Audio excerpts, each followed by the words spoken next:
So, who would have thought this time last year that a box office success would be celebrated here? But Steve had a dream that The Beast would come good. Your beauty, it worked. And you had faith that it would.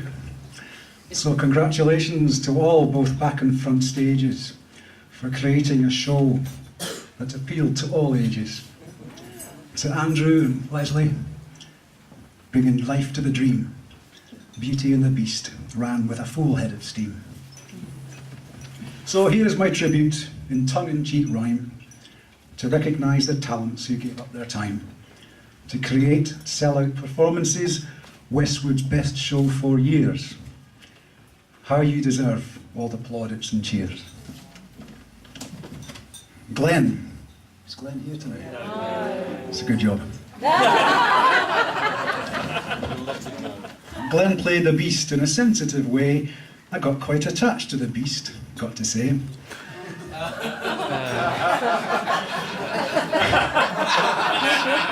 And in the last scene, the crowd gasped as one.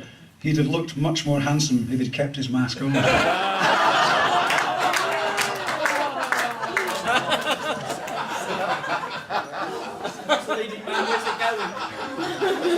Estelle played Belle, and she sang like a lark. She lit up the stage as I watched in the dark. But here is the question I really must post. Was it the prince or the beast that she loved the most? Phil Knighton played Maurice, who was Belle's old dad. I think it's the best part that he's ever had. He sang his duet with Estella so well.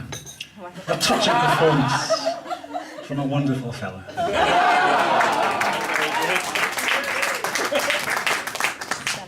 And welcome to Chris. In his first part in the show. You've now made your mark. Of that we all know. A smashing performance. We're proud of you, laddie. It wouldn't be Westwood without a jock as a baddie.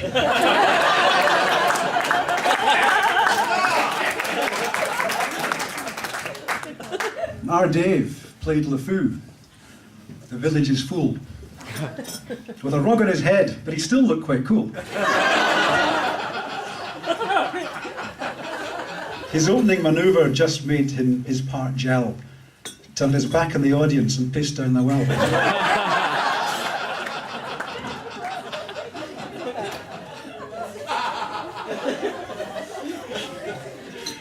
Rose played Miss Potts, which I know meant a lot. With her left hand bent thus, she could pour from her pot. Said she's packed up the cigs, so her left arm's now free to do all sorts of things, or just stir the tea.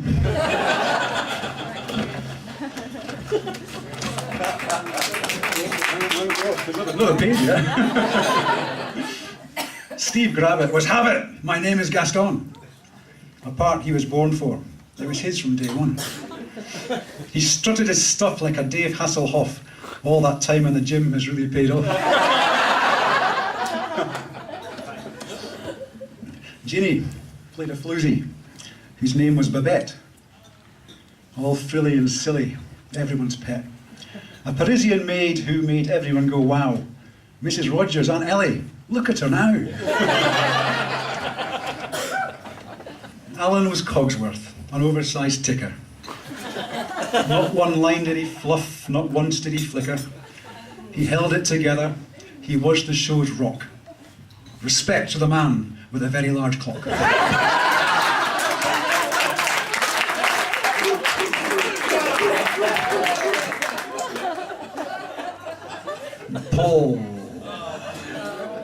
Paul was Lumiere, a lamp standard with heart, in an outfit so tight that he wouldn't dare fart. So clinging a costume that I heard I do swear from the back of the house, "Oi, Lumiere!" Not much there.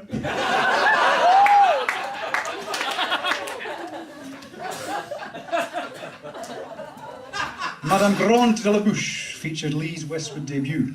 Where's Lee at? Hi, Lee. Let's start one again. Madame Grande de la Bouche featured Lee's Westwood debut. She was dressed as a wardrobe, but needed no cue. Every line she delivered like she's been doing this for years. Never seen furniture get so many cheers.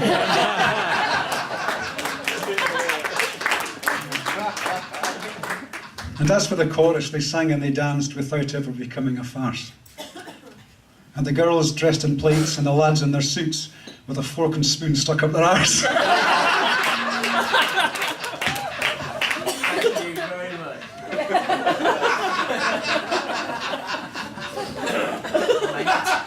So, good news for the coffers. The bank balance looks good. And Treasurer Phil thinks it's swell. There's enough cash in the can to rebuild Japan and pay off Gaddafi as well.